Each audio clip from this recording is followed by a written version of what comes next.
하겠습니다.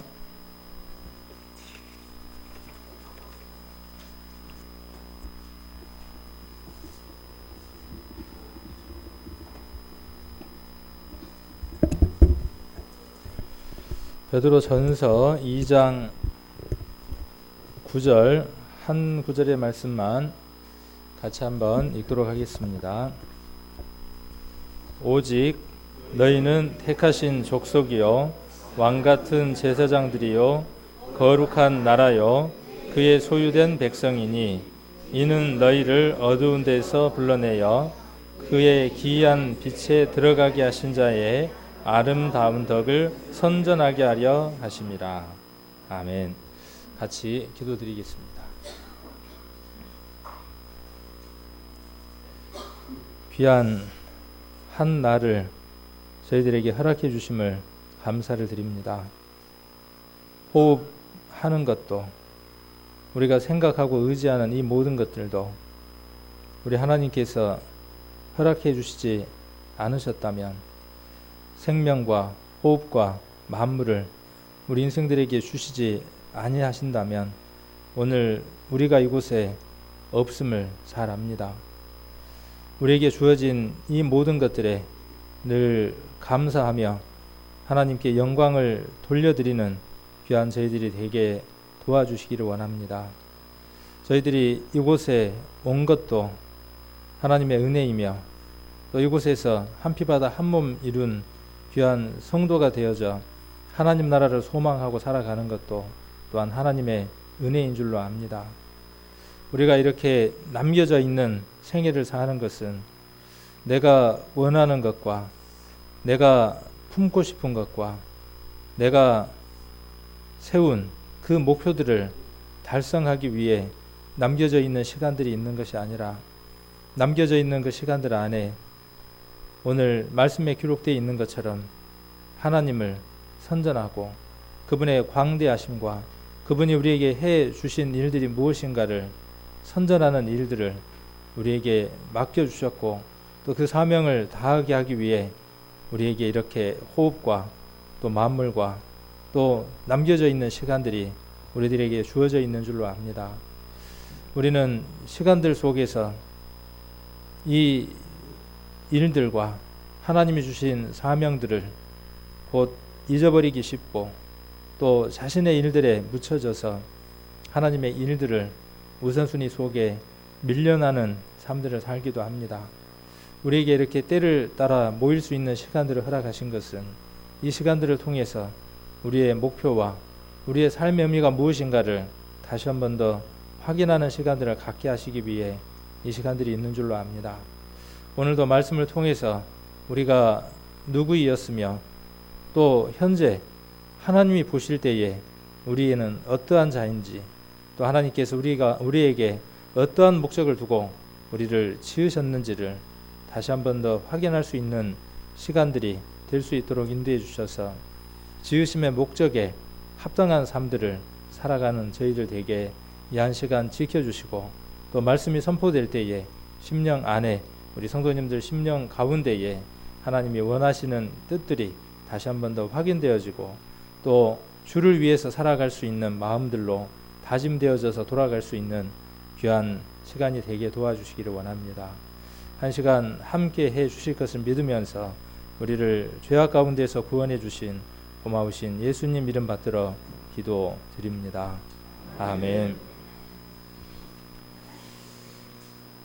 아까 사회자께서도 시간이 참 빨리 간다고 말씀을 하셨던 것 같습니다. 시편에 기록되어 있는 것처럼 인생의 연수가 70이고 강건하면 80이라 그랬는데 그 말씀대로라면 벼 수확하는 것 70번 80번 보면 인생이 끝난다는 말이잖아요. 그렇게 보면 참 아무것도 아닌 인생이더라고요. 별것도 없고 뭐 자랑할 만한 것도 없고 특별히 계획 세울 만한 것도 없는데 그 짧은 그 70번 80번 배는 그 배배는 세월 가운데에 얼마나 많은 꿈을 품고 또 많은 계획들을 세우고 살아가는가 하는 것들도 한번 생각을 해봅니다. 80까지 산다고 가정했을 때 나이가 40인 분들은 앞으로 배배는 거 30번만 보면 이제 끝나는 거죠. 그렇죠? 그렇게 생각하면 우리가 얼마만큼 시간이 촉박한지 그런 부분들도 한번 더 생각을 해볼 수 있을 것 같습니다. 노랗게 익어가는 그 벼들을 보면서 또 그런 생각들을 한번 더 해보게 됩니다. 기도 가운데에도 잠깐 나왔지만 우리가 살아가는 이 시간들이 하나님께 영광 돌려드릴 수 있는 시간들이 있다면 우리의 삶은 정말 값진 것일 겁니다. 혹 우리가 우리의 뜻대로 우리의 시간들을 보내버린다면 하나님은 손해보는 장사를 하고 계시는 거죠. 우리가 하나님이 원하시는 그 뜻 가운데에서 하나님의 일들을 해드릴 때에 어쩌면 하나님은 이익을 남기는 장사가 아니라 본전일 겁니다. 그리고 우리가 그 삶들을 통해서 새로운 생명을 건져내고 그들이 이곳에서 함께 신앙생활을 해 나갈 때에야 비로소 하나님께서는 남는 장사를 하시는 것이다라는 생각이 듭니다. 그래서 우리가 한만 이 교회 가운데에서 내 본분과 내 역할들을 잘 수행한다고 할지라도 그것은 본전이라는 얘기죠. 하나님 보시기에 기본이라는 얘기입니다.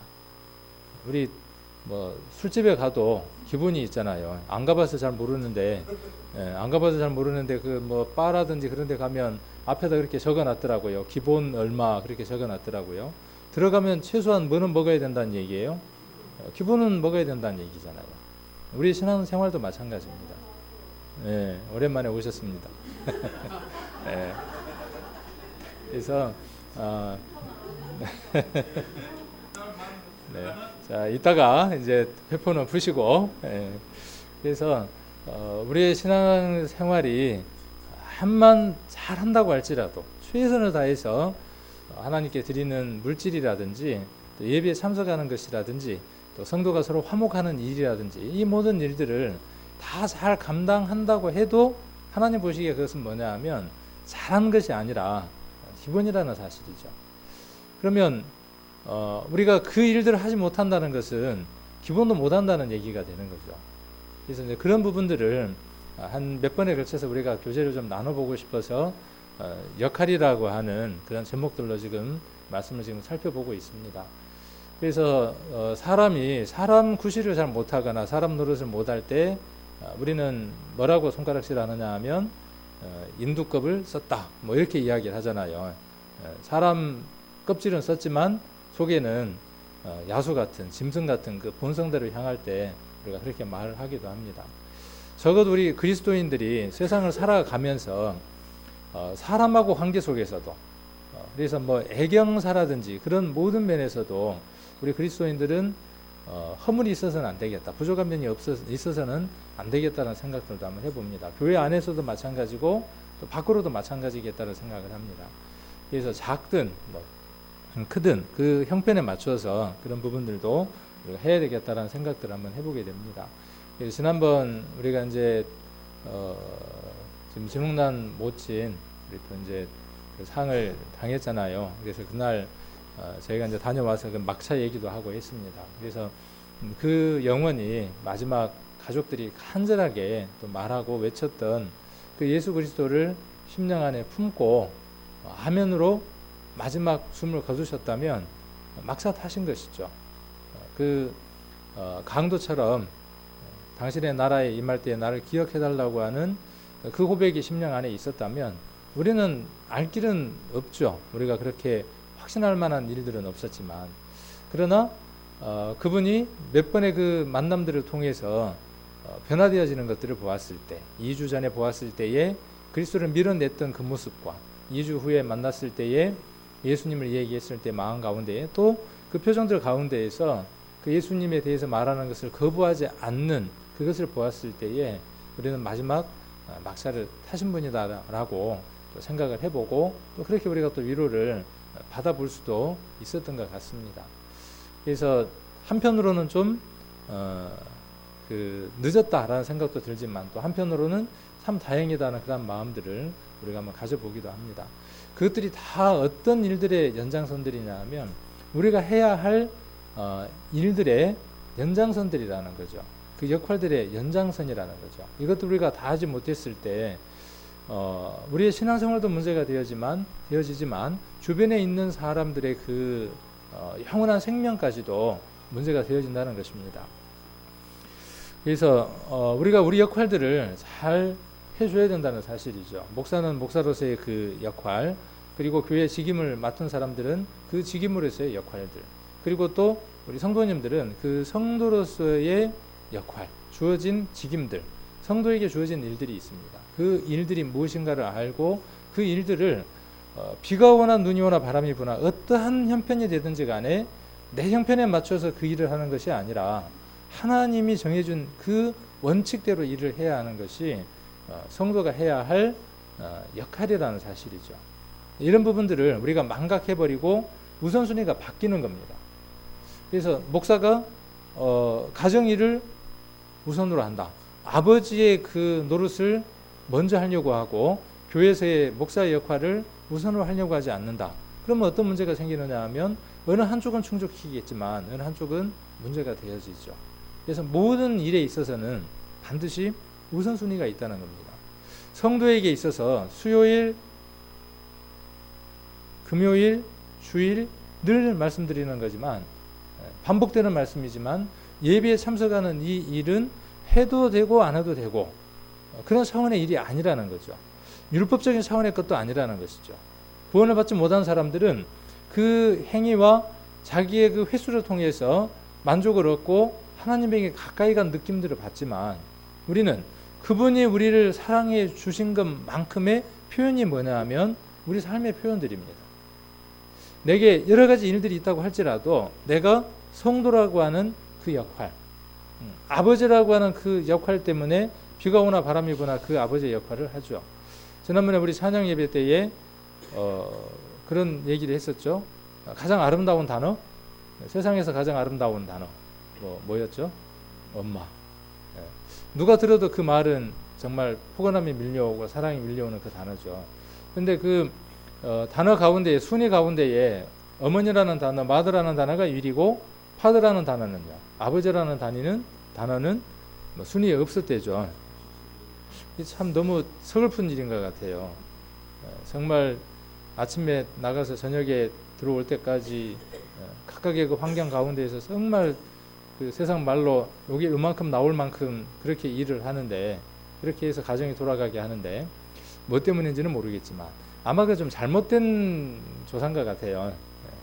그래서 우리에게 있어서 그런 아버지의 역할, 어머니의 그 역할들이 아마 그 어머니의 역할들이 그래서 그런 것 같아요. 그 희생적이고 헌신적인 그런 그 단어가 어머니라고 하는 그 단어 속에가 함축되어 있고 들어있기 때문에 그런 것 같아요. 그래서 우리 혹간에 뭐 교통사고가 나거나 또 뭐 지진이 나거나 그랬을 때에 그런 걸 들어보기는 참 어려운 것 같아요. 아버지가 아이를 안고 건물 잔해 밑에 깔렸다. 뭐 이런 얘기는 잘 들어보지는 못한 것 같아요. 그래서 아마 그런 말들이 나온 것 같아요. 어머니가 젖먹이 아이를 안고 지진이 난 건물 속에 깔려서 어머니는 죽고 아이는 살렸다. 이런 것들이 우리에게 이제 많이 기억되어져 있어서 어머니에 대한 그 단어가 그렇게 아름답게 기억이 되어져 있는 것 같습니다. 만일 그 어머니가 그 역할을 하지 못할 때 어떻게 됩니까? 결국 문제가 되어지는 것이죠. 가정도 마찬가지고요. 어느 행정님하고 이렇게 이제 교제를 하면서 저런 교제를 나누면서요. 우리 교회가 각각의 그 역할대로만 돌아간다면 뭐 부족할 게 있겠습니까? 이런 교제들을 한번 나눈 적이 있습니다. 그렇죠. 내가 해야 될 일이 무엇인지 그리고 그 일들 가운데에서 잘 일들을 진행한다면 문제될 게 없죠. 근데 문제는 내가 무엇을 해야 되는지를 모르고 첫 번째는 그거죠. 그래서 두 번째는 뭐냐 하면 알고도 내 일이 우선되어져서 성도라는 그 역할을 노릇을 포기하는 것 때문에 문제가 되는 거죠. 그래서 이런 부분들을 우리 성도님들도 마음 가운데 잘 알고 계시지만 말씀을 통해서 한번 더 확인해 보는 시간을 가지려고 오늘 말씀 좀 준비를 했습니다. 오늘 베드로전서 2장 9절을 보시면 우리 성도님들이 너무나 잘 아는 말씀이기도 합니다. 잘 아시는 말씀인데 여기에 우리가 누구인가에 대한 내용이 너무나 잘 기록이 되어 있습니다. 그리고 우리가 누구인가를 알면 어떤 일을 해야 하는지도 함께 알 수 있습니다. 신분이 같이 나타나기 때문에 그렇습니다. 그래서 2장 9절을 보시면 오직 너희는 그랬습니다. 구원받은 우리 성도를 향해서 뭐라고 말씀하고 계시느냐 하면 택하신 족속이다 그랬어요. 이 말씀은 이 베드로가 편지를 받는 교회에게 무엇을 상기시키기 위해서 이 편지를 쓴 것이냐 하면요, 구약에 나와 있는 많은 성경의 메시지들이 그들 속에 다시 상기되어지고 떠올리기 위해서 이 성경들을 인용을 한 것입니다. 그래서 이 성경은 이사야서 43장과 출애굽기 19장을 그들이 기억하게 하기 위해서 이 말씀들을 인용을 했습니다.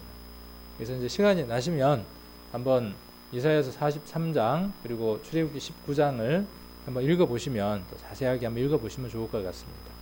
시대적인 것으로 본다면 유대인들에게 국한되는 말씀이지만 지금에 있어서는 그 말씀은 누구에게 적용되는 것이냐 하면 구원을 받은 우리들에게 적용되어질 수 있는 말씀들이 됩니다.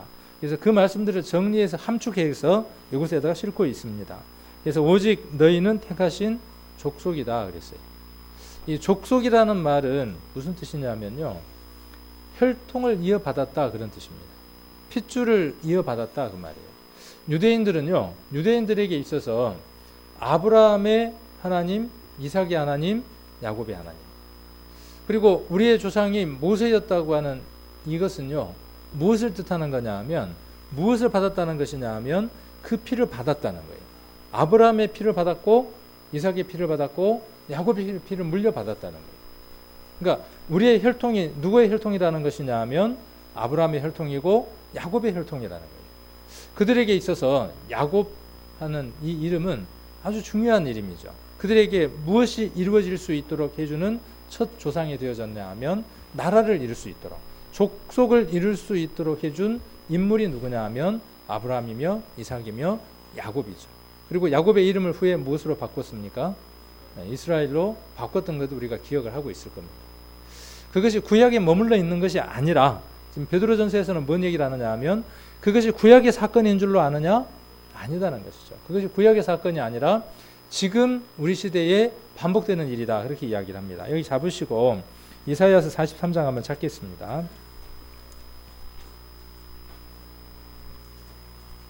이사야 43장 1절입니다. 간혹 가방을 들고 여자들이나 남자들 둘씩 짝을 지어서 집에 들어와서 이렇게 이야기하는 사람들이 있어요. 당신들 누군데 이렇게 문을 열고 우리 집에 들어옵니까? 그러면 우리가 누구인지 성경에 기록되어 있습니다. 그러면서 성경을 찾아서 거꾸로 뒤밀면서 자기들이 이 사람들이다, 그렇게 말하면서 이 성경을 찾습니다. 그래서 그 사람들 이름이 누구냐 하면 여호와의 증인이래요. 여호와의 증인이 될 수 있는 것은 우리가 성경을 살펴보면 이스라엘 민족 외에는 없습니다. 하나님이 살아계시다는 것을 드러내고 하나님이 인생들에게 화와 복을 줄 수 있다는 그 샘플로서 선택한 민족이 누구냐 하면 이스라엘 민족입니다. 그 얘기를 하고 있는 겁니다. 43장 1절 한번 보겠습니다. 야곱아, 너를 창조하신 여호와께서 이제 말씀하시느니라. 야곱아, 너를 조성하신 자가 이제 말씀하시느니라. 너는 두려워 말라. 내가 너를 구속하였고 내가 너를 지명하여 불렀나니 너는 내 것이라. 야곱 안에 있는 모든 혈통은 누구 것이에요? 하나님의 것이다, 그런 뜻이죠. 유대인에게 있어서 이 말은 어때요? 얼마나 의미 있는 일인가 모릅니다. 그 피를 물려받았다는 것은요, 유대인들에게 있어서 엄청난 자부심이죠. 모든 일에는 하나님 말씀하시고 모든 일을 하셨을 때에는 목적이 있죠. 하나님이 이스라엘을, 야곱을 선택한 목적이 어디에 있을까요? 한 족속을, 한 혈통을 만들어서 그들에게 복을 내리기도 하고 화를 내린 그 목적이 어디에 있을까요? 물론 여러 가지 것들 한번 생각을 해볼 수 있을 겁니다. 첫 번째는 그 혈통을 통해서 누가 오셔야 하기 때문에요? 예수님이 오셔야 하기 때문에 그렇습니다. 그 다음 그 족속을 통해서 하나님이 살아계신 것들을 친히 증거하기 위한 목적도 있습니다. 그 목적이 21절을 한번 보면 정확하게 기록되어 있는 걸 볼 수 있습니다. 21절, 자, 이 백성은 나를 위하여 지었나니 나의 찬송을 부르게 하려 함이니라. 그러니까 이스라엘을 선택한 목적이 어디에 있다는 거예요? 누구를 위해서 지었습니까? 나를 위해서 지었어요. 하나님을 위해서 지었어요. 자, 그러니까 이스라엘은 하나님을 위하는 일을 하지 않으면 이스라엘은 아무런 존재의 목적의 의미가 없는 겁니다. 자, 이것을 지금 어디에서 상기시키고 있는 거죠? 베드로전서에서 상기시키고 있는 겁니다. 똑같은 얘기를 하고 있는 거예요. 다른 얘기를 하고 있는 게 아니라. 이스라엘이 그런 것처럼 너희도 어떤 목적으로 지음을 받았다는 거예요? 이 목적으로 지음을 받았다는 거예요. 우리가 어떤 역할을 해야 하고 어떤 목적으로 만들어졌는지를 알 수 있습니다. 지우개 왜 만들었습니까? 지우개의 목적이 어디에 있어요? 따먹기 하라고. 옛날에 학교 다닐 때 지우개 따먹기 많이 했어요. 연필 쓰라고 있죠? 근데 따먹기 많이 했죠, 옛날에. 그러라고 연필을 만들어 놓은 게 아니잖아요. 그 목적에 맞게 써야 하겠죠. 다시 베드로전서로 한번 가보겠습니다. 그래서 족속이라는 말은 뭐냐면요, 피를 통한 관계라는 거예요. 혈육의 관계라는 거죠. 혈연의 관계라는 겁니다. 자, 학연 얼마나 끈끈합니까? 학연이 없으면 어때요? 회사에서도 힘들잖아요. 학연 뭐가 있어요? 우리 지역 관계된 지연이 있고 또 뭐가 있어요? 이런 게 이제 일명 백들이라 그러잖아요. 이런 백그라운드가 없으면 어때요? 사회에서도 살아남기가 힘들죠. 그런데 얼마 전에 뉴스를 보니까 뉴스에도 이제 뭐가 있냐 하면 회사에 좋은 자리들에게 자기 자식들을 갖다가 앉혔더라고. 얼마 보니까 공기업에서 좋은 자리들을 간호사 자리가 있거나 그러면 자기 딸들을 거기다 갖다 집어넣고, 그건 이제 뭘로 맺어진 거예요? 이제 혈연이네요. 피해 관계로 맺어진 거죠. 그러니까 피는 뭐보다 진한 거예요? 물보다 진한 거죠. 자, 그런 관계들로 맺어져 있는 것처럼, 그리고 그것이 소중한 것처럼 지금 이것에서 무엇을 이야기하느냐 하면 이스라엘이 그렇게 피해 관계를 중요하게 여겼다는 겁니다. 자, 여러분과 저는 아무런 연이 없습니까? 원래는 아무런 관계가 없었던 사람들이죠. 어디에서 서로 만나겠습니까? 어디에서 서로 이렇게 대화를 할 수 있겠어요? 우리가 이렇게 연을 맺은 것은 무엇으로 말미암아 연이 맺어진 거죠? 지금 그 얘기를 하고 싶은 거예요. 여기서 뭔 얘기를 하고 싶으냐 하면 이 족속이라는 말을 이야기하면서 이스라엘이 무엇을 떠올리기를 원하느냐 하면 이 편지를 보는 그 구약을 이해하고 있었던 수많은 사람들에게 무엇을 이해시키고 싶어 하느냐 하면 야곱의 피를 물려받은 이 혈연이 얼마나 끈끈하고 중요한가 하는 것을 너희들이 잘 알지 않냐. 얼만큼 자부심을 느끼는지 너희들 자신이 잘 알지 않냐. 그러나 그거보다 더한 관계로 맺어졌다는 거죠. 우리는 어떤 관계죠? 우리도 혈연의 관계예요. 우리도 피해 관계입니다. 만일 우리가 피해 관계가 아니다 그러면 문제가 있는 겁니다.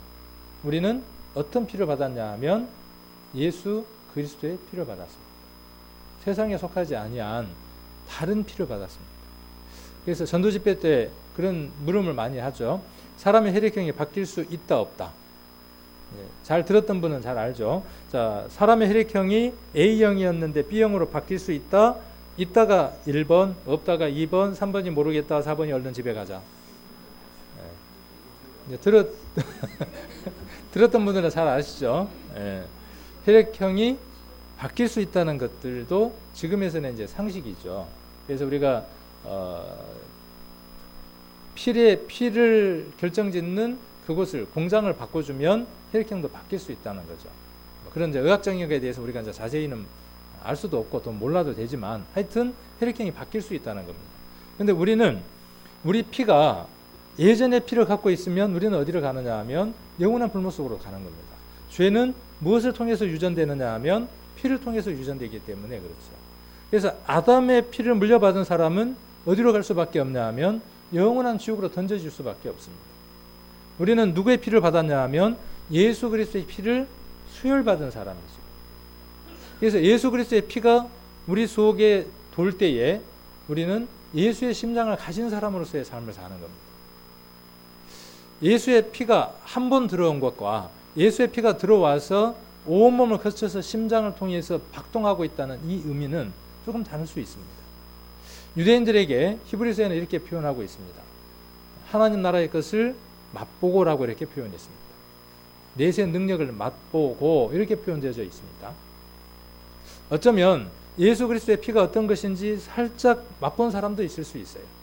그것과 그 피가 내 안에 들어와서 심장을 가득 채워서 거기에서 펌프질하고 있는 사람과는 전혀 별개의 사람으로 표현되어질 수 있습니다.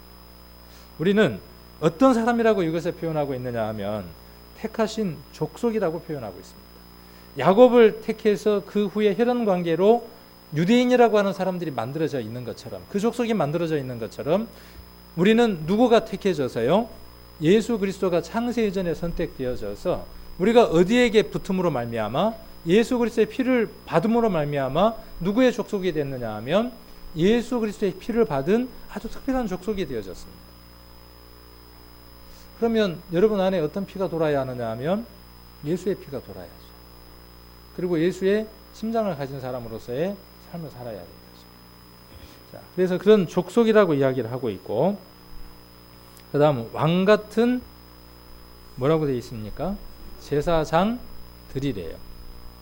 그러니까 제사장은 한 명이 아니라 많은 사람이었던 것처럼 제사장이 어떤 일을 했는가에 대해서는 우리가 성경을 통해서 여러 번 한번 살펴봤었죠. 레위기 24장, 21장 레위기, 정확하게는 기억이 안 나는데 레위기 한 21장이나 거기를 한번 찾아보시면 제사장이 어떤 일을 해야 하고 어떤 역할을 해야 하는지에 대해서 레위기에 잘 기록이 되어 있습니다.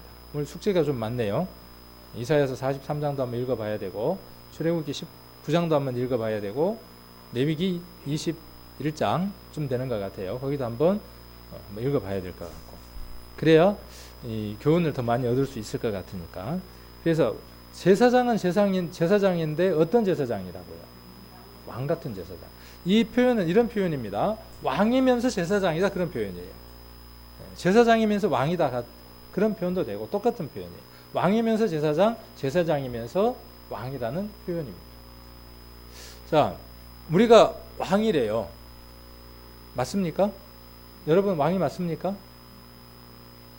그러면 왕같이 살아야지. 근데 맨날 뭐처럼 살아요?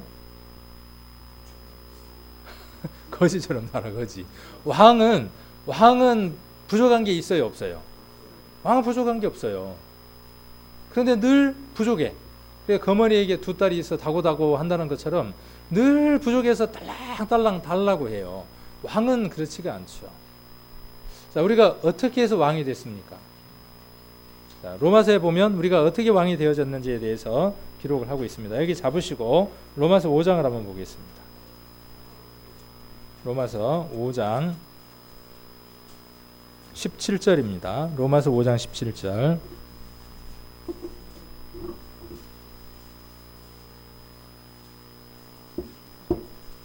(5장 17절) 같이 한번 읽겠습니다. 한 사람의 범죄를 인하여 사망이 그 한 사람으로 말미암아 왕노릇 하였은즉 더욱 은혜와 의의 선물을 넘치게 받는 자들이 한 분 예수 그리스도로 말미암아 생명 안에서 왕노릇 하리라.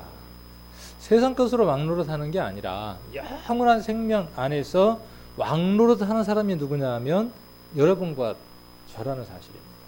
예수님은 그러면 어떻게 되겠어요? 예수님은 왕 중에 왕, 황제. 뭐 영어에 보니까 King of Kings 이렇게 돼 있더라고요. 만왕의 왕, 그렇죠? 그렇게 표현해야 되겠죠. 모든 왕들의 왕이 누구냐 하면 예수님. 자, 우리가 그러니까 누구라고요? 왕이라는 사실이에요.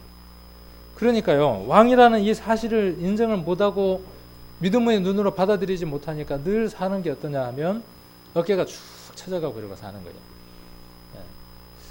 나는 왜 일찍 구원을 받아갖고 하고 싶은 것도 못하고 놀고 싶은 것도 못 놀고 노래방에도 못 가고 남들은 술도 시원하게 여름날 일하고 나서 맥주도 한 잔 마시면서 했었는데 나는 그 소리도 못 내고 왜 이렇게 신세가 됐을까 그러면서 어깨를 주면서 이러고 사는 거예요. 그런데 한번 머릿속에 한번 그려보세요. 영원한 생명의 나라에서 내가 왕으로서 살고 있는 모습을. 믿음은 뭐냐면요, 땡겨서 보는 거예요. 그죠?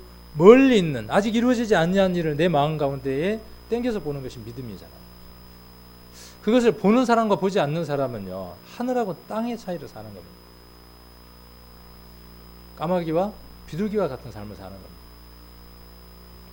자, 제사장이라는 것은 한번 여러분들이 이제 예전에 한번 제가 설교도 한번 했으니까 제사장이 어떤 직분을 갖고 있는지, 그리고 그 제사장이 직임을 다 하지 못했을 때에 말라기에 보면 하나님이 어떻게 하신다고 되어 있느냐 하면, 똥을 좀 퍼다가 똥을 얼굴에다가 어떻게 한다고요?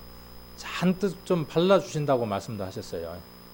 제사장 된 우리가 왕 같은 제사장 같은 왕 된 우리가 이 세상에서 제사장으로서의 삶을 온전하게 살지 못할 때에 말라기에서는 뭐라고 이야기를 하고 있느냐 하면, 그 얼굴에다가 똥칠을 가득 해주신대요.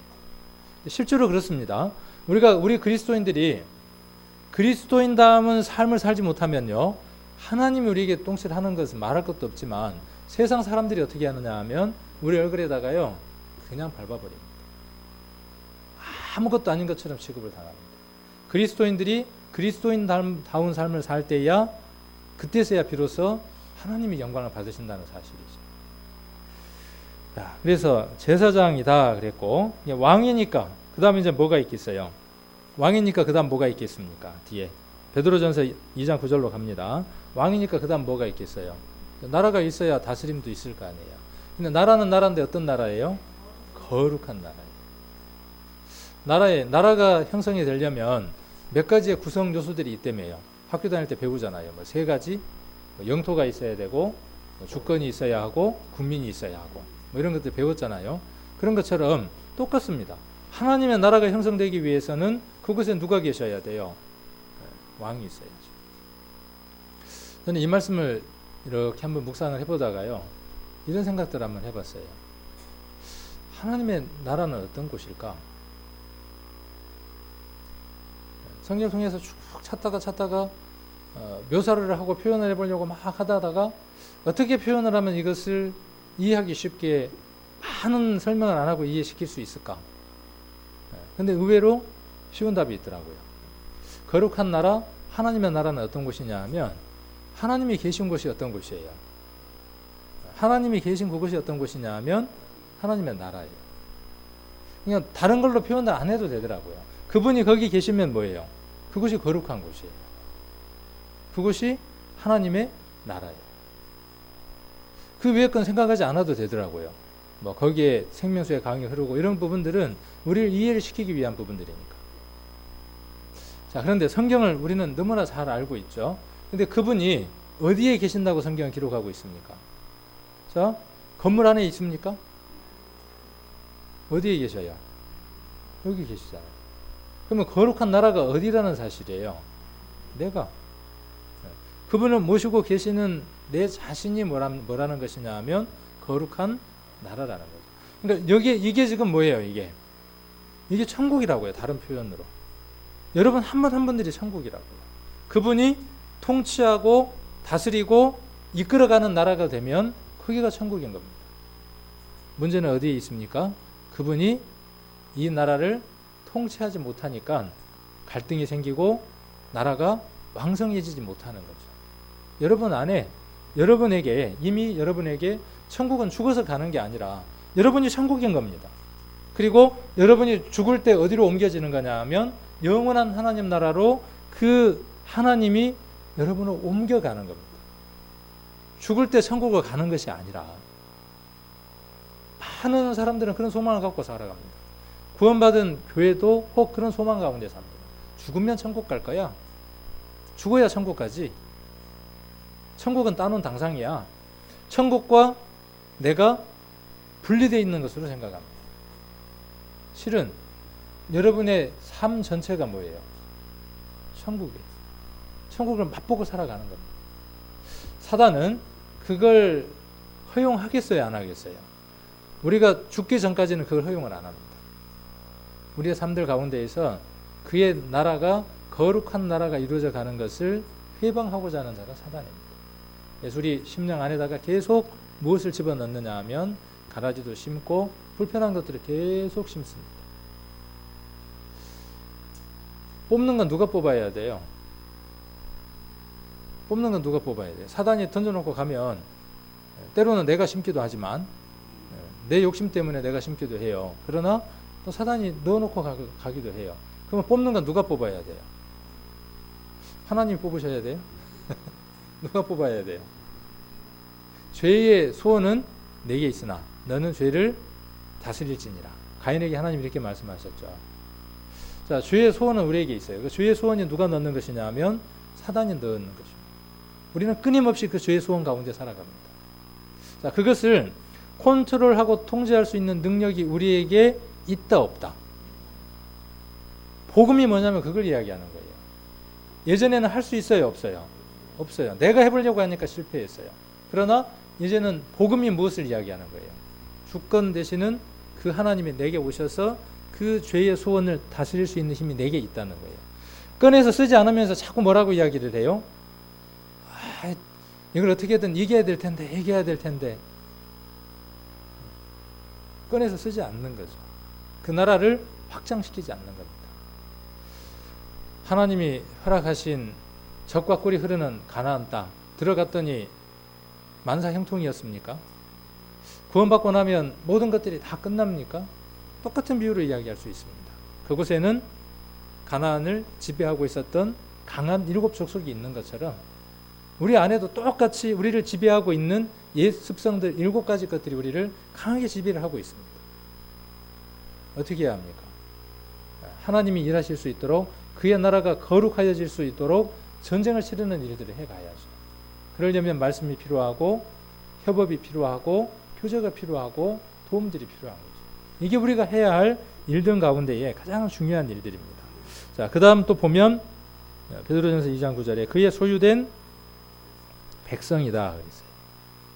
참 여러 가지로 표현했죠. 왕이기도 하고 나라이기도 하고 뭐 이런 게 어디 있습니까?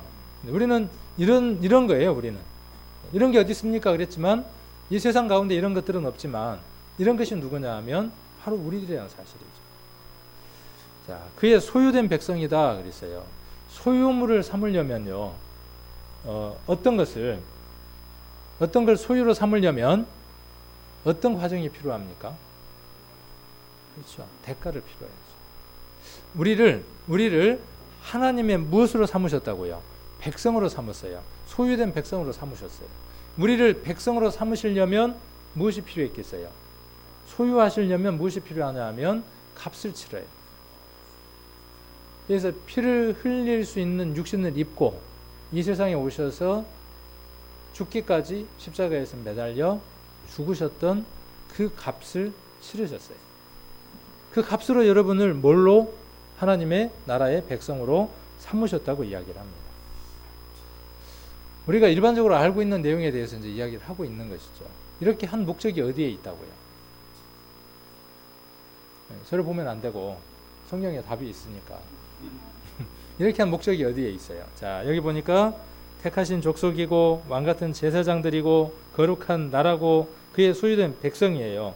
이렇게 하신 목적이 어디에 있다고요? 똑같습니다. 아까 이사야서 43장 21절에서 야곱을 선택한 목적이 어디에 있었어요? 똑같습니다. 똑같아요. 자, 여기 뭐라고 말씀하고 계시느냐 하면 너희를 어두운 데서 불러내어 그의 기이한 빛에 들어가게 하신 자의 아름다운 덕을 뭐하기 위해서예요? 이게 선전요원이네요. 우리가 선거를 하거나 그러면 누구를 선전하고 다녀야 됩니까? 출마자의 이름을 선전하고 다녀야죠. 기호 4번 누구누구를 찍어주세요. 그러고 다녀야죠. 그런데 자기 명함을 돌리는 사람이 있어요 없어요? 바로 잘리죠. 그러면 문제가 있는 거죠. 혹 우리의 삶이 그럴 수도 있어요. 돈은 받기를 누구에게 받고 있냐 하면 나를 고용된 고용주로부터 갑으로부터 내가 모든 것들을 다 받고 누리고 살고 있는데 자랑하고 드러내기는 누구를 드러내느냐 하면 나를 선전하고 나를 드러내는 삶을 살 수도 있습니다. 뭘 모르면요. 내가 누구이고 지금의 내가 어떻게 해서 있는지를 알지 못합니다. 우리는 종이었습니다. 다른 표현으로는 노예였습니다. 누구의 노예였느냐 하면 죄와 사단의 종이었고 노예였습니다. 그 종과 노예로부터 자유를 주기 위해서 핏값 주고 우리를 사셨습니다. 예전에 노예는 돈을 주고 팔고 사고 했죠. 죽어도 책임을 묻지 않죠. 죽어도. 우리를 그렇게 샀습니다. 돈을 주고 샀어요. 그래서 어떻게 쓰시겠다는 거예요? 자기가 원하시는 대로 쓰시겠다고. 불만이 있습니까? 근데 불만이 있는 분들이 있네요. 하나님이 돈 주고 사서 종으로 노예를 사셨대요. 좀 안 좋은 표현으로까지 이야기를 한다면 옥곡장날 개 이야기 제가 종종 하잖아요. 옥곡장날 개를 한 마리 샀어요. 개 주인이. 집에다가 묶어놨어요. 안 짖으니까 와가지고 엉덩이를 발로 탁 차고 가요. 그래도 개가 불만해요, 안 해요? 종종 그걸 보면서 그런 생각들을 참 많이 해봅니다. 저 짐승은 정해진 대로 살아가지만 나는 하나님 앞에 어떨까?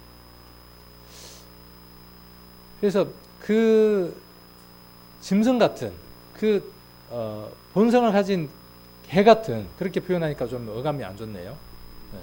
그런 마음들로 우리가 살아간다면, 낮아진 마음들로 살아간다면 하나님의 일을 하는 데 있어서 많은 도움들이 될 것 같아요. 근데 문제는 내가 사람이니까, 나는 자유의지를 가졌으니까, 내가 뭔가 판단할 수 있으니까 이것이 우리를 하나님으로부터 많이 멀어지게 하고 하나님의 일을 할 수 없게 하는 것 같습니다.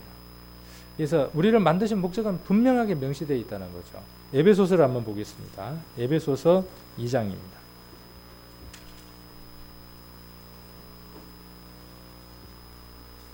에베소서 2장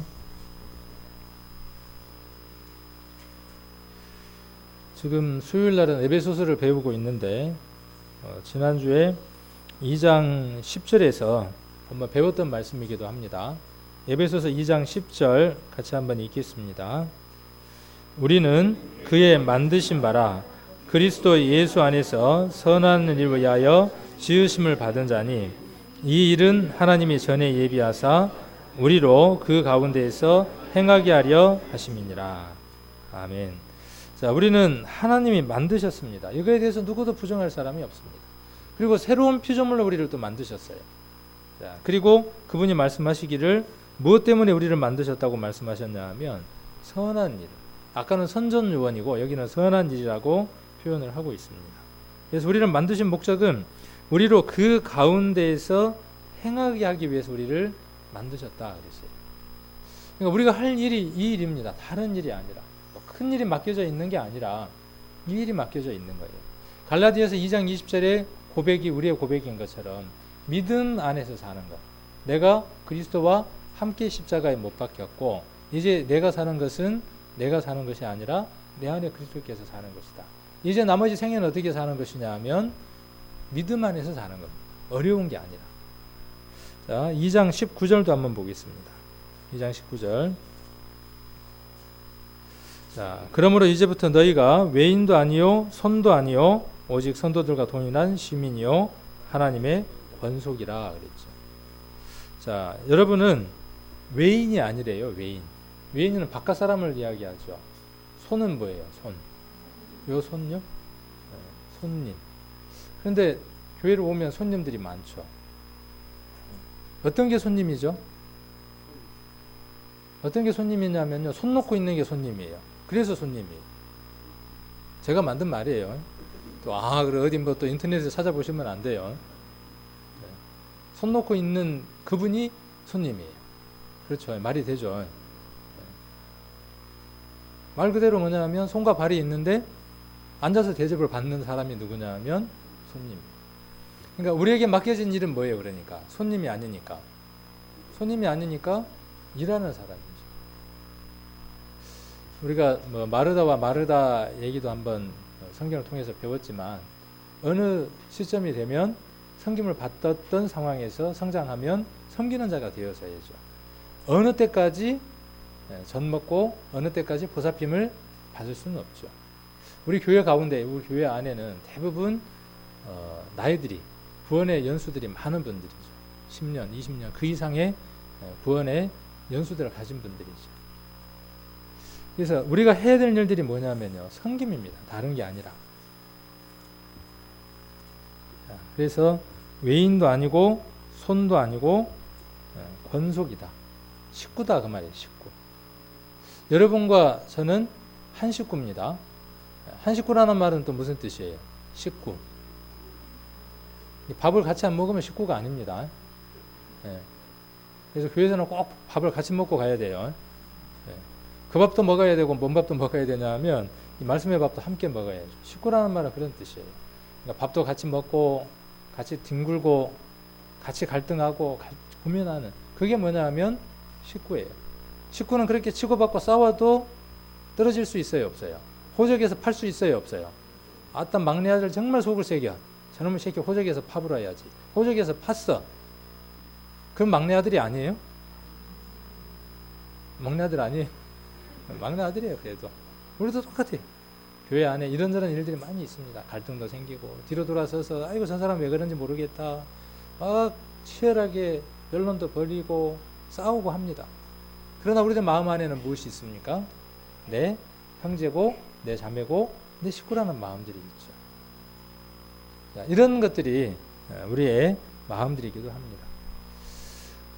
성경을 보면 여러 가지 비유들이 나오는데 성도는 어디에다 한번 비교를 해볼 수 있느냐 하면 그물에다가 한번 비교를 해볼 수 있을 것 같아요. 자, 어부가 있죠. 어부는 목적이 어디에 있습니까? 물고기를 잡는 데 있죠.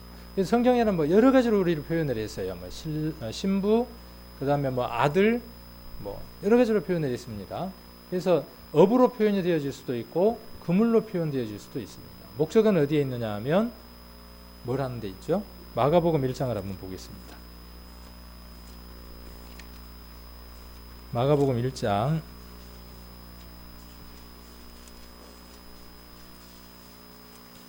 그동안에 쭉 제가 드렸던 말씀들을 오늘 한 번 더 정리한다는 그런 느낌도 좀 있는 것 같습니다. 마가복음 1장 16절부터 20절까지 같이 한번 읽겠습니다. 마가복음 1장 16절로 20절. 갈릴리 해변으로 지나시다가 시몬과 그 형제 안드레가 바다에 그물 던지는 것을 보시니 저희는 어부라. 예수께서 가라사대 나를 따라오너라. 내가 너희로 사람을 낚는 어부가 되게 하리라 하시니 곧 그물을 버려두고 쫓으니라. 조금 더 가시다가 세베대의 아들 야고보와 그 형제 요한을 보시니 저희도 배에 있어 그물을 깁는데 곧 부르시니 그 아비 세베대를 사꾼들과 함께 배에 버려두고 예수를 따라가니라. 베드로에게 사람을 낚는 어부가 되게 하시겠다고 말씀하셨죠. 베드로에게만 그렇게 말씀하셨습니까? 거기에 함께 있었던 동료들에게도 사람을 낚는 어부가 되겠다고 말씀하셨습니다. 한번 생각을 해볼 필요가 있을 것 같네요. 여기 보니까 뭐라고 되어 있어요? 너희로 사람을 낚는 어부가 되게 하리라. 공동으로 이야기를 하고 있죠. 그래서 교회는 그런 공동체입니다. 혼자 어떤 일을 하는 게 아니라 어부입니다. 함께 그 일을 하는 것이고 어부 손에는 무엇이 들려져야 되느냐 하면 어구들이 들려져 있어야죠. 물고기를 잡을 수 있는 도구들이 들려져 있어야죠. 그 도구들이 또 누구이기도 하냐 하면 우리 자신들이기도 합니다. 그래서 우리는 그물로 한번 표현을 해볼 수 있어요. 어쩌면 낚싯대로 한번 표현을 해볼 수 있고 한 사람 한 사람들이 개인적인 전도는 뭐냐 하면 낚싯대예요. 또 어떤 때 전도 집회를 표현한다면 그물질이라고 한번 표현을 해볼 수 있을 겁니다. 그런데 그물이 물고기를 잡기는 합니다. 그런데 그것으로 끝납니까? 그 외의 것들이 더 많이 있습니까? 더 많이 있습니다. 우리가 오늘 이 말씀을 보면 그런 것들을 한번 살펴볼 수 있습니다.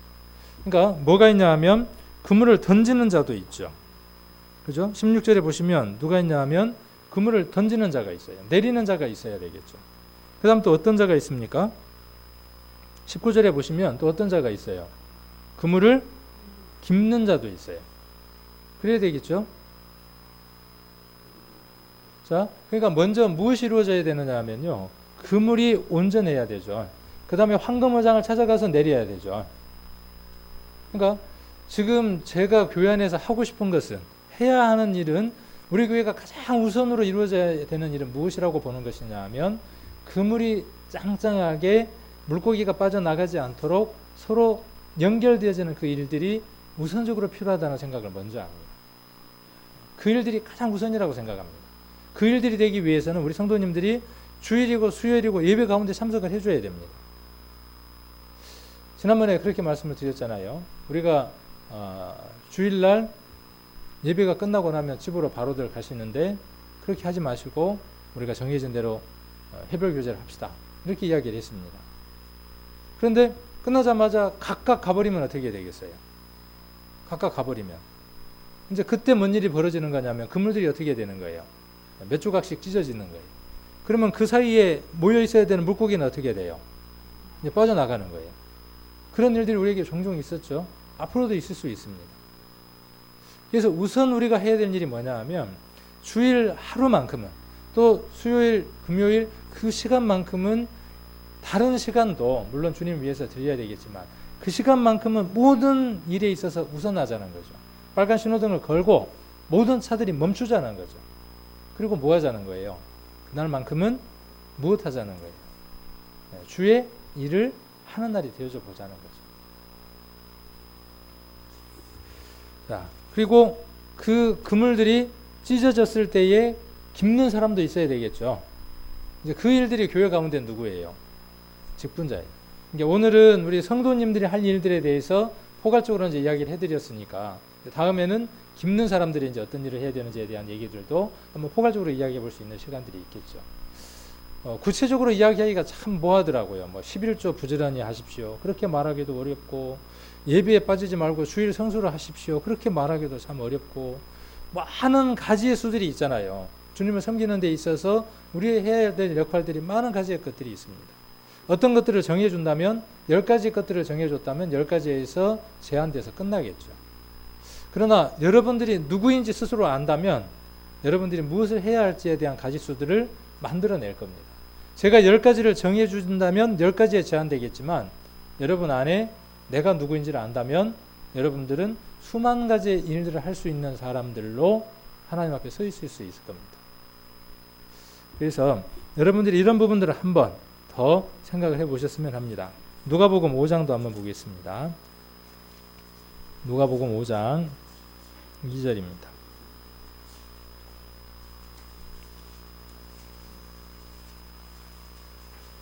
누가복음 5장 2절. 자, 한 구절만 같이 한번 읽겠습니다. 호숫가에 두 배가 있는 것을 보시니 어부들은 배에서 나와 그물을 씻는지라 그랬어요. 일이 끝나고 나면 그물을 씻기도 해야 되겠죠. 자, 이런 것들을 통해서 우리는 교회 안에 해야 될 일들에 대한 교훈들을 많이 얻어보게 됩니다. 우리들 성도 한 분 한 분들이 그물처럼 연결되어지고 때에 따라서 어느 장소에 그물이 내려지고 그래서 하나님의 일들이 이루어지고 물고기를 잡는 일들이 이루어지고 또 다른 일들을 하기 위해서 그물을 깁는 일들과 다시 또 그것을 씻는 일들이 이루어져 가야 되겠죠. 그 일들은 또 다른 또 직임자들에 의해서 그 일들이 이루어져 가고 돌아져 갈 것이다 라는 생각들을 이 말씀들을 보면서 한번 해보게 됩니다. 그러니까 이 일들이 그 역할들에 따라서 원활하게 이루어져 갈 때 물고기들이 그 그물들 사이로 빠져나가지 않는다는 것이죠. 그물에 대한 말씀은 제가 여러 번 말씀을 드렸죠. 그물 기억납니까? 기억이 안 나실 것 같아서 잠깐 말씀드리면 번제단도 뭘로 되어 있습니까? 번제단에 빠질 수 없는 게 뭐가 있습니까? 그물이 있었죠. 그물. 기억나시죠? 사각으로 된 번제단 밑에 반드시 무엇이 있느냐 하면 그물이 있습니다. 그 그물망이 없으면 번제물을 태울 수가 없어요. 얹을 수가 없어요. 그래서 성경에서는 그 많은 교훈들을 얻어볼 수 있습니다.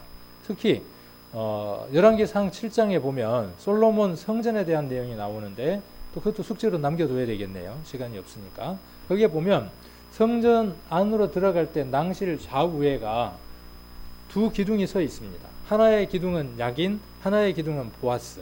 두 개의 기둥이 있습니다. 그 기둥 위에 공처럼 둥그렇게 만든 부위가 있고 그 공처럼 만든 것을 그물로 쌉니다. 그리고 그물로 싼 것 위에다가 무엇으로 장식하느냐 하면 백합화로 장식을 합니다. 우리가 하나님 앞에서 아름다운 새로운 생명들로 하나님 앞을 장식을 해드려야 될 텐데 이것들이 더 많이 장식이 되어지려면 이대로는 장식을 할 수가 없어요. 그래서 오아시스가 있어야 된다든지 아니면 더 많은 걸 하기 위해서는 무엇이 필요하냐 하면 그물망들이 있으면 되겠죠. 우리가 산사태가 나거나 그러면 어떻게 합니까? 철망으로 촘촘하게 해놓고 거기다 뭘 심어버려요. 여러 가지 것들을 심으면은 그것들을 꽉 잡고 있는 것처럼 성전 위에 그 기둥의 두 것들도 그렇게 공을 장식하라고 되어져 있죠. 그래서 그물은 우리 성도님들의 삶의 모습들을 대표하고 있는, 역할을 표현하는 가장 대표적인 것들이기도 합니다. 그러려면 우리 성도님들이 연합되어져 있어야죠. 정리를 해보자면 성도가 해야 할 일은 많지 않습니다.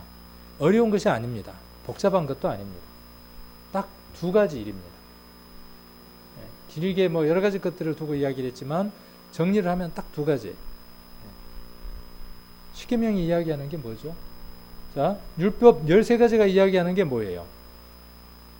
정리를 하면 10개 계명으로 줄일 수 있죠. 10개 계명을 다시 줄이면 무엇으로 이야기할 수 있어요? 2개 계명으로 이야기할 수 있죠. 하나님을 사랑하라와 네 이웃을 사랑하라는 걸로 둘로 나눌 수 있죠. 다시 하나로 합치면 뭐였어요? 사랑이었죠. 똑같습니다. 그 율법이 요구하는 바를 우리는 사랑 안에서 이루어가는 겁니다. 그래서 첫 번째가 뭐냐 하면요, 하나님하고의 사랑을 나누는 겁니다. 그 사랑의 표현이 뭐냐 하면 새로운 생명을 탄생시키는 겁니다. 성도의 역할은 복잡한 거 없어요. 복음 전하는 겁니다.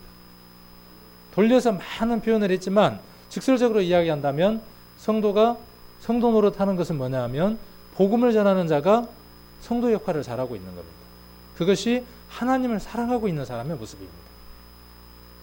자, 율법이 이야기하는 두 번째가 뭐예요? 내 이웃을 서로 사랑하라고 하는 것이죠. 성도가 성도를 사랑하지 못한다면 문제가 있는 것이죠. 아까 그게 그물의 역할이죠. 서로 끈끈하게 잡는 겁니다. 어렵고 힘들고 고달픈 일들이 있을 때 서로 어깨를 내어주고 서로 손을 내어주면서 의지가 되어주는 것이 성도가 해야 할 역할들입니다. 그 두 가지예요. 다른 거 없어요. 힘들고 복잡한 게 아니에요. 근데 그것을 어디에서 합니까? 자, 물고기를 잡을 때 어떻게 물고기를 잡죠? 어부가? 우리 이제 김수로 집사님은 이제 그물을 가지고 어떻게 하느냐 하면 이렇게 밀고 다니면서 잡는데 여기 보니까는 어떻게 어부가 물고기를 잡죠? 반드시 필요한 게 뭐였어요? 그물은 이제 당연히 필요하고 또 뭐가 필요해요? 아까 그 나오는 단어 중에 쭉 나오는 단어 중에 중요한 게 뭐냐 하면 배가 있어야 될 거 아니에요. 배가 있어야 어떻게 해요? 그물을 가지고 가서 내리고 끄집어 올려서 물고기를 담고 할 거 아니에요. 자, 이 배가 뭡니까? 교회예요. 배 위에 타지 않으면 어떤 것도 할 수가 없는 거예요. 그물은 어디에 올려져야 돼요? 배 위에 올려져야 돼요. 여러분 마음들 안에 어떤 것들을 철칙으로 만들어야 하느냐 하면 마음들이 바뀌어져야 되느냐 하면 하늘이 두 쪽에 나는 산이 있더라도 나는 어떤 예배든 참석한다고 하는 이 첫 번째 것들이 이루어져야 됩니다. 그래서 수요일날 예배 참석자와 주일날 예배 참석자의 수가 오차가 안 나야 맞아요. 그거 먼저 이루어져야 돼요. 가장 먼저 우리 이 교회가 회복되어져야 될 첫 번째 단계가 이겁니다. 그 다음 단계는 뭐냐 하면 주일날 예배가 끝나고 나면 집에 다 가는 게 아니라 그 다음 해야 될 일이 뭐냐 하면 이제 들었던 말씀들을 되새김질하고 다시 회복하는, 살을 찌우는 그 일들이 그 다음 단계들. 안 되니까 어떻게 해야죠? 될 때까지 해야죠. 어떤 목사님이 부임해서 한 설교를 언제까지 하더래요? 계속 하더래요. 지루하니까. 지루하시죠 지금요? 목사님이 이때쯤 되면 끝날 때쯤이 됐는데 오늘은 왜 저렇게 길게 하지?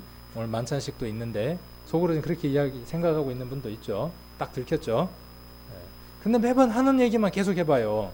그럼 얼마나 지루하겠어요. 근데 그 목사님 뭐라고 이야기하셨다고요? 제가 설교한 이 말씀대로 우리 성도님들이 살아가는 삶을 살면 그 다음 설교 제목을 바꿀랍니다. 그러셨다죠. 저도 그래 볼랍니다. 저에게 하는 얘기이기도 합니다. 우선 이게 이루어져야 돼요. 어떤 일이 있을지라도 나는 예배에 참석을 한다. 내가 그 배에 올라서 어부로서 물고기로서의 어부로서 그물로서의 삶을 내가 살겠다고 하는 그 첫 번째 다짐. 그래서 어떤 것도 물리칠 수 있는 어떤 약속도 뒤로 할 수 있는, 그게 뭐냐 하면 성도의 역할 가운데, 성도의 노력 가운데에 가장 기본이 되어지는 겁니다. 요게 안 지켜지면요, 뭘 할 겁니까? 교회에서 성도가 없는데 무슨 설교가 필요하고, 성도가 없는데 무슨 직분자가 필요합니까?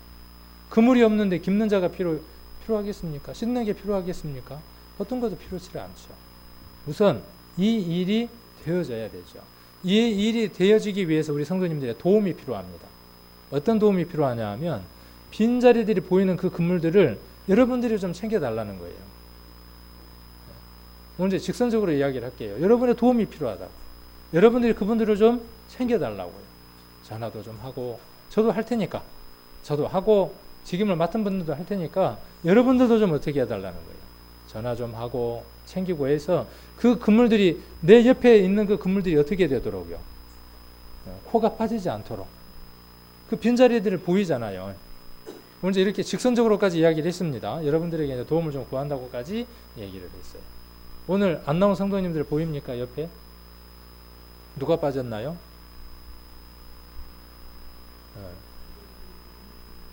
보여요? 옆에?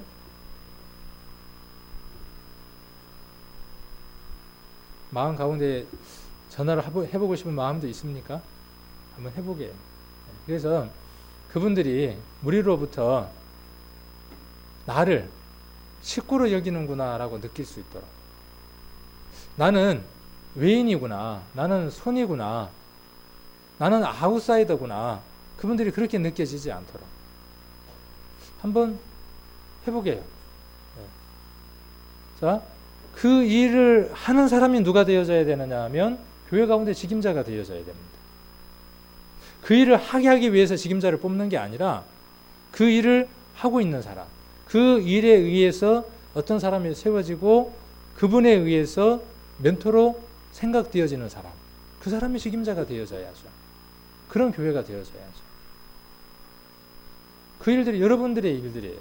저와 여러분들이 해야 할 일들이 이 일입니다. 그래서 참 어렵더라고요. 그 전화기 한번 들어서 누른다는 이것이 쉬운 것 같지만요, 어려워요. 해보면 정말 어렵습니다. 그러나 어렵고 힘든 일이기 때문에 어떻게 했어요? 그만큼의 가치가 있겠죠.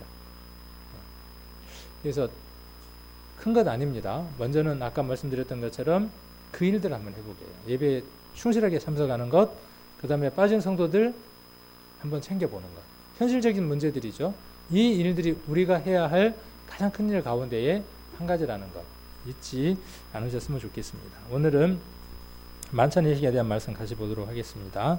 고린도전서 11장입니다. 고린도전서 11장 26절로 29절입니다. 고린도전서 11장 26절로 29절 같이 한번 읽겠습니다. 너희가 이 떡을 먹으며 이 잔을 마실 때마다 주의 죽으심을 오실 때까지 전하는 것이니라. 그러므로 누구든지 주의 떡이나 잔을 합당치 않게 먹고 마시는 자는 주의 몸과 피를 범하는 죄가 있느니라.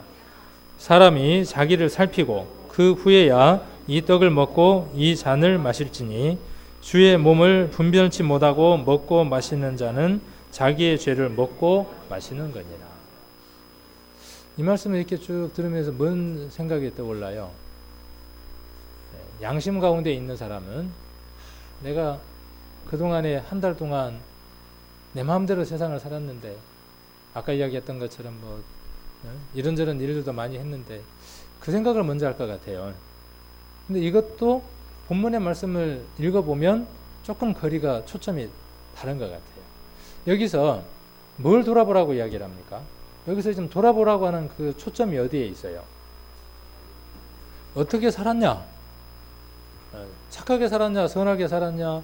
가난한 사람에게 뭐 선을 베풀었냐? 이걸 돌아보라 그래요. 뭘 돌아보라 그래요? 아까 이제 읽었으니까 26절이 답이니까 읽어서 쭉 내려왔으니까 앞에서부터 한번 봅시다. 뭐겠어요? 우리가 뭐 때문에 지음을 받았다 그랬는데요. 아까 본질은, 원칙은 하나잖아요. 쭉 하나가 흐르고 있잖아요. 우리를 만드신 목적이 어디에 있다고요? 그를 선전하고 선한 일을 하는데 우리가 지음을 받았어요. 그걸 위해서 우리가 지음을 받았습니다. 죄는 딱 하나가 남겨져 있는 거죠. 뭔 죄가 남겨져 있는 거예요? 구원받은 그리스도인에게 있어서는 세상에서 있어야 죄는 뭐냐면 믿지 않는 죄 하나만 남겨져 있고, 우리에게 있어서 하나님의 마음을 아프게 하는 허물, 죄라고 표현하면 좀 거시기 하니까 허물이다 그러면 뭐만 있는 거예요? 이것만 남겨져 있는 거예요. 하나님의 마음을 아프게 하는 건 뭐예요? 우리가 그 목적대로 살아들이지 못하는 거예요. 하나님을 선전하지 못하고 사는 그것이에요. 자, 떡과 포도주를 떼야 하는 목적이 어디에 있어요? 내가 그동안에 못 살았으니까 하나님 제가 앞으로는 잘 살랍니다. 그거 하라고 지금 떡과 포도주를 떼라고요? 아니라고요.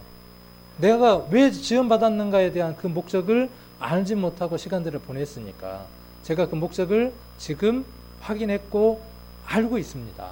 내가 그 목적대로 삶을 살겠습니다는 그것을 하기 위해서 떡과 포도주를 떼는 것이죠. 허물은, 죄는 가장 큰 허물이 그걸 겁니다. 자기 목적대로 살지 않는 이것이 가장 큰 허물일 겁니다. 그래서 떡과 포도주를 떼시면서요, 한번 돌아보게 해요. 나는 막대기고, 나는 지팡이고, 나는 도구일 뿐인데 나는 그 지팡이와 막대기로서의 그 역할들을 잘 했을까?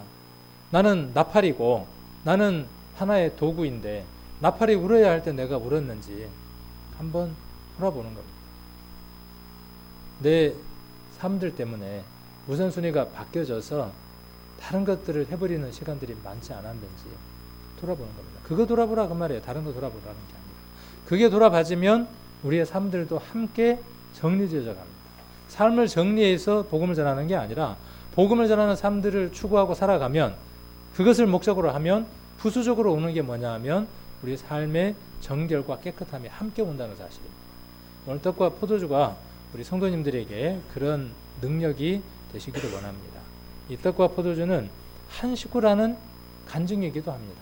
떡과 포도주를 띠는 것은 뭐냐 하면 많은 사람들에게 나는 한 족속이고, 아까 베드로전서 2장 9절이 내게도 이루어졌습니다라는 눈에 보여지는 신앙적인 고백이 뭐냐 하면 떡과 포도주를 띠는 겁니다.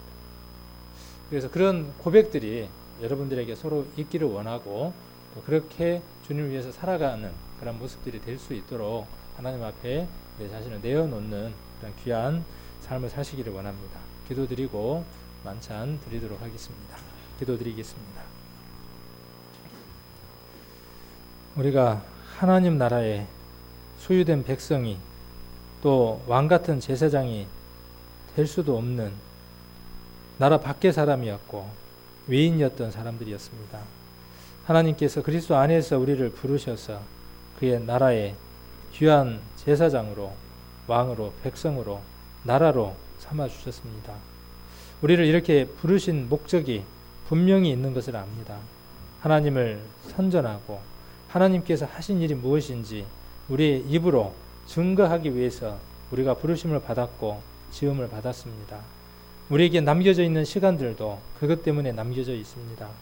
오늘 만나는 사람에게 내일 복음을 전하기 위해 밥 한 그릇을 살 수 있는 그 삶이 하나님을 기쁘게 하는 삶인 것을 저희들 잘 압니다. 우리가 그러한 삶들을 살아갈 수 있도록 인도해 주시고, 그렇게 의미 있고 계획된 삶들을 살아갈 수 있도록 은혜 베풀어 주시고, 성도로서의 올바른 역할을 할 수 있도록, 그래서 우리가 있어야 할 곳은 이 교회이고, 우리가 서로 사랑을 나누어야 하는 대상이 옆에 있는 성도라는 사실을 깨달아서 이곳에 오지 못한 성도들에게 사랑의 손길을 내어 밀 수 있는 귀한 우리 성도님들 될 수 있도록 은혜 베풀어 주시기를 원합니다. 오늘 떡과 포도주를 뛸 때에 정말 우리가 이 일을 해드렸는지, 서로 사랑하라고 하는, 사랑 안에 모든 것이 이룬다고 하는 그 주님의 말씀처럼 복음을 전하는 그 사랑과 형제자매가 서로 사랑하는 이 사랑들이 우리 안에, 내 안에 이루어지고 있는지, 그 역할들을 잘 감당하고 있는지 오늘 돌아볼 수 있는, 그래야 내 자신에게 죄를 범하는 삶을 살지 않도록 은혜 베풀어 주시기를 원합니다. 떡을 뗄 때에 찢겨지신 주님의 몸을 기억할 수 있도록 인도해 주시고, 잔을 들 때에 나를 위해서 피 흘려 주신 주님의 피를 기억하고 마음 가운데 담을 수 있도록 인도해 주셔서 주님의 피가 내 심장까지 타고 들어서 온 몸까지 전달되어지고 예수의 피를 가진 심장으로 생각하고 또 느끼고 살아갈 수 있도록 저에게 은혜 베풀어 주시기를 원합니다.